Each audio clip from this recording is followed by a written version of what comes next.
Di chapter 48 sebelumnya kita diperlihatkan kedatangan Sun Wukong di hadapan Raja Alam Baka. Apakah di chapter 49 ini kita akan dibawa ke pertempuran yang menegangkan? Oke, let's go.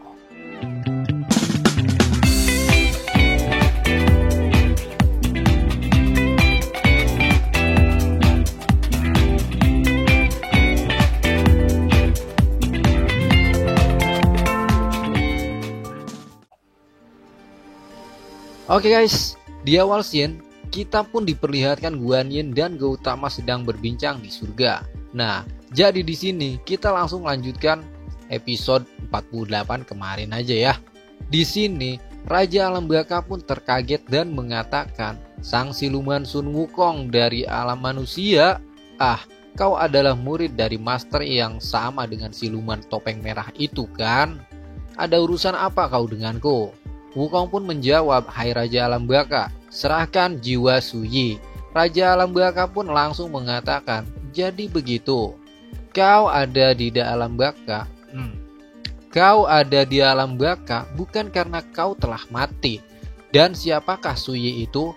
Wukong pun berkata, "Suyi itu adalah sang Dewi Surga. Dia sudah berada di sini selama ratusan tahun."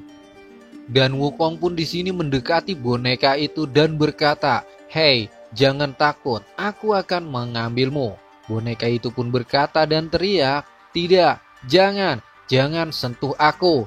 Master, tolong usir dia." Wukong pun berpikir menurut Wujing, Suyi ada di antara para boneka ini.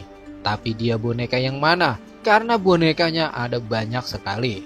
Sambil tertawa terbahak-bahak, Raja Alam Baka itu pun mengatakan, "Ini lucu sekali." "Apanya yang lucu?" jawab Wukong. "Kau datang ke alam baka hanya untuk mencari sebuah jiwa. Itu lucu sekali. Hahaha. Ini belum pernah terjadi sebelumnya. Kau tahu kenapa? Karena orang yang cukup bodohlah yang mau mencobanya. Mereka semua sudah jadi koleksiku. Aku tahu seberapa kuat dirimu di alam manusia, tapi di alam baka ini akulah rajanya." Dan bam! Asap abadi hitam yang tertiup angin ini adalah racun kegelapan yang dikatakan oleh Wujing. "Api jiwaku langsung tercemar hanya dari menyentuhnya saja," ucap Wukong. Dengan konsentrasi Wujing yang sudah tersambung ke Wukong, Wujing pun mengatakan, "Kak Wukong, kau harus mencari cara untuk menghindari racun kegelapan alam baka. Itu bisa mencemari bahkan jiwamu sekalipun. Semangat dan kekuatanmu akan menghilang dengan sangat cepat." Wukong pun mengatakan, "Bagaimana aku harus menghadapi ini?" Sang Raja Alam Baka terlahir di alam baka karena dia tumbuh di kondisi yang tepat. Dia bisa beradaptasi dengan racun itu dan memanfaatkannya. Aku sangat sulit untuk mengalahkannya. Kau harus memakai mantra ilusi yang membuat celah. Temukan Suyi dan pergi dari sana secepat mungkin." Wukong pun yang terkena asap badai hitam itu mengatakan, "Itu tidak mungkin. Aku hampir tidak bisa bergerak jika aku tak mengalahkan dia." Wujing pun mengatakan, "Jangan memaksakan dirimu, Kak. Orang seperti dia yang mempermainkan hidup orang lain, menyiksa orang lain tanpa alasan, aku paling benci dengan orang seperti dia. Aku tak akan kalah," ucap sang Wukong. Wukong pun berteriak, "Hei Raja Alam Baka, aku, Sun Wukong, akan mengalahkanmu di sini sekarang juga." Raja Alam Baka pun tertawa dan berkata, "Dasar kera bodoh. Kalau begitu kemarilah, datanglah pada papa." Dan push, Wukong pun langsung menghajar Raja Alam Baka. Tapi tiba-tiba Raja Alam Baka pun menghilang dan langsung berada di belakang Wukong. Dan Raja Alam Baka berkata, "Hehehe, setelah kau disentuh oleh racun kegelapan, baik kecepatan reaksi dan pengambilan keputusan akan langsung menurun. Sungguh kera yang sangat lamban." Dan Raja Alam Baka pun langsung menyiapkan pancingnya. Dan aku yakin saat ini kau pasti kaget. "Kera kecil, kau akan jadi milikku sekarang." Sambil menancapkan pancingnya ke Wukong, Soul Trapping Guillotian. Dan Wukong pun berada di gantungan Raja Alam Baka. Dengan senangnya Raja Alam Baka pun berkata dan tertawa, "Hehehe, Ini akan jadi tambahan tak terduga untuk koleksiku. Orang mati tenggelam karena mencoba menyelamatkan orang lain yang tenggelam. Kau mati saat mencoba menyelamatkan orang lain, itu seringkali terjadi. Jiwamu ini sangat luar biasa. Aku harus membuat boneka baru khusus untuknya. Tak lama lagi, kau juga akan memanggilku ayah. Hehehe. Dan aku tak sabar lagi untuk menyiksamu. Dan Raja Alam Baka pun langsung terkejut saat melihat mata Wukong menyala. Kau itu sungguh menjijikan. Kau tahu, ucap Sun Wukong. Kau terlalu naif, mengira kau bisa mengalahkan Sun Wukong semudah itu. Raja Alam Baka yang kaget itu pun mengatakan, bagaimana kau bisa melepaskan diri dari rantaiku? Itu karena kau sebenarnya tak sekuat yang kau kira. Dasar bodoh, ucap Sun Wukong. Dan Wujing pun di sini sedikit kaget karena Wukong berhasil bertahan dari racun kegelapan itu. Kak Wukong sudah melalui satu proses reinkarnasi. Dia bukan lagi hanya siluman kera yang terlahir dari batu, jiwanya pun sudah menjadi memiliki kualitas yang seperti sang Raja Alam Baka. Dia juga sudah beradaptasi dengan racun kegelapan Alam Baka. Dan Wukong pun di sini terlihat sangat marah dan langsung mencekik Raja Alam Baka. Wukong juga mengatakan, kau sudah cukup bersenang-senang menghajarku. Kau tahu, dasar bodoh, kau tak boleh membunuhku, ucap Raja Alam Baka. Pikirkanlah apa yang akan terjadi pada aturan Alam Baka tanpa kendali dariku. Akulah yang membereskan semua kekacauan yang ditinggalkan pada jiwa ini. Tanpa boneka penuntun yang kuciptakan, semua jiwa akan tersesat di sini selamanya. Itu akan jadi malapetaka. Saat Alam Baka jadi kacau, maka alam manusia pun juga akan terpengaruh. Apa kau paham? Wujing pun yang mendengar perkataan Raja Alam Baka langsung membenarkan perkataannya. Kakak, dia mengatakan yang sebenarnya. Kalau kau paham, sekarang lepaskanlah aku, lanjut ucap Raja Alam Baka. Tak ada orang lain yang punya kemampuan untuk melakukan tugasku, dan tak ada juga yang mau melakukannya. Dunia akan jadi kacau balau tanpa diriku. Itulah sebabnya aku punya hak dan kekuasaan untuk melakukan apapun yang ku mau. Dan kau, mau tak mau harus menerimanya. Sekarang lepaskanlah tangan berbulumu ini dariku. Wukong yang kesal pun berkata, sudahlah, berhentilah berpikir kau itu yang paling penting di dunia ini. Dan leher Raja Alam Baka pun putus. Wukong pun mengatakan, aku tak tahu akan jadi apa Alam Baka tanpa dirimu. Tapi aku tahu bahwa ada orang brengsek yang tak boleh kubiarkan hidup. Mampus sajalah kau. Bam, bam, bam. Wukong pun teriak, aku menang. Dan boneka jiwa itu pun langsung kebingungan. Apa yang harus kita lakukan sekarang? Wukong pun langsung berkata kepada jiwa boneka itu, hei, di antara kalian, apakah ada seseorang yang... Ternyata di sini Wukong ingat perkataan Wujing. Wujing sudah bilang padaku, aku tak bisa menanyakan mereka. Aku harus fokus mencari salah satu dari mereka dan memanggil namanya agar bisa berhasil.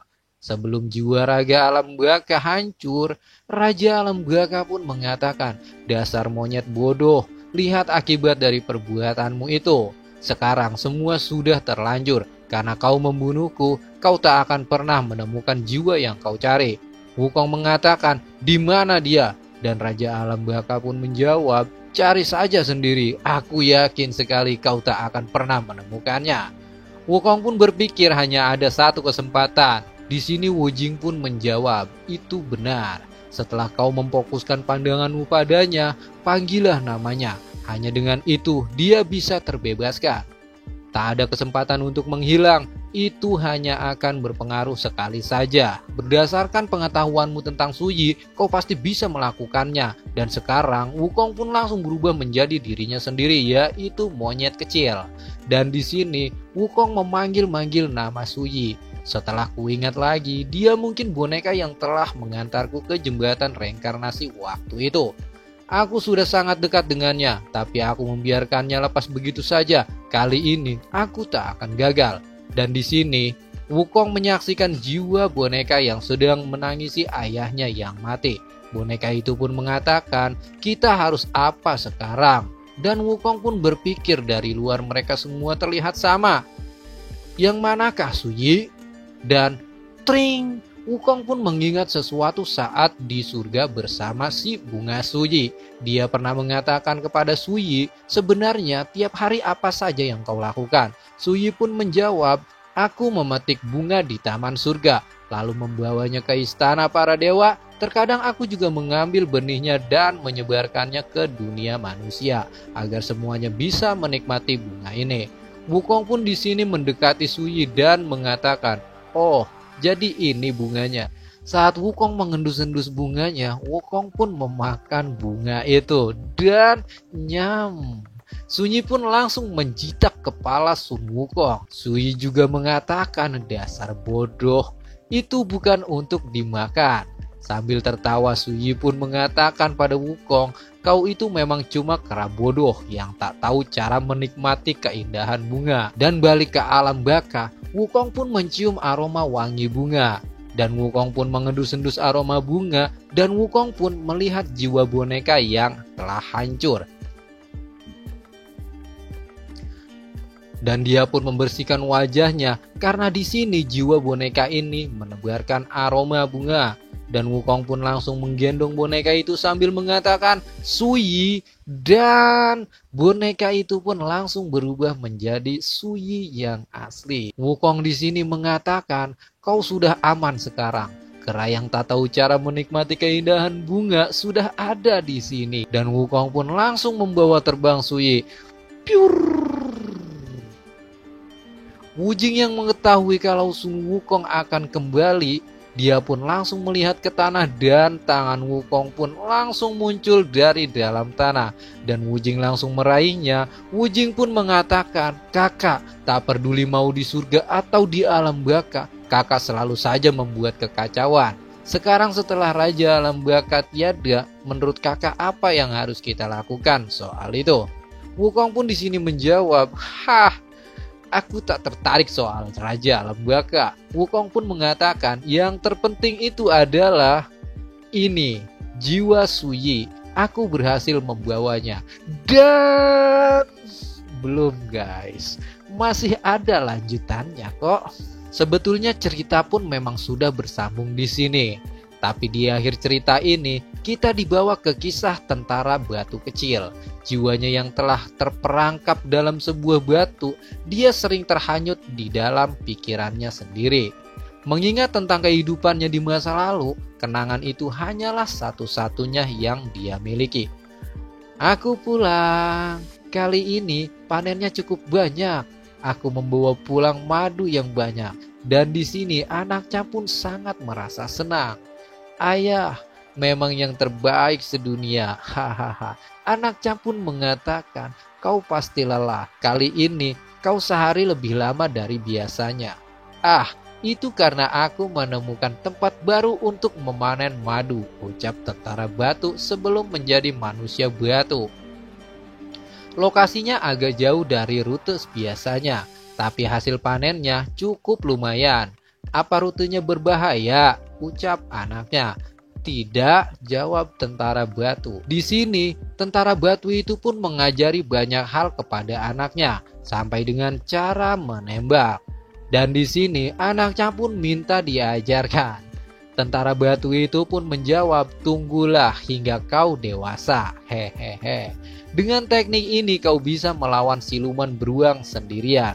Dan istrinya pun teriak, hei, sedang apa lagi kalian berdua ini?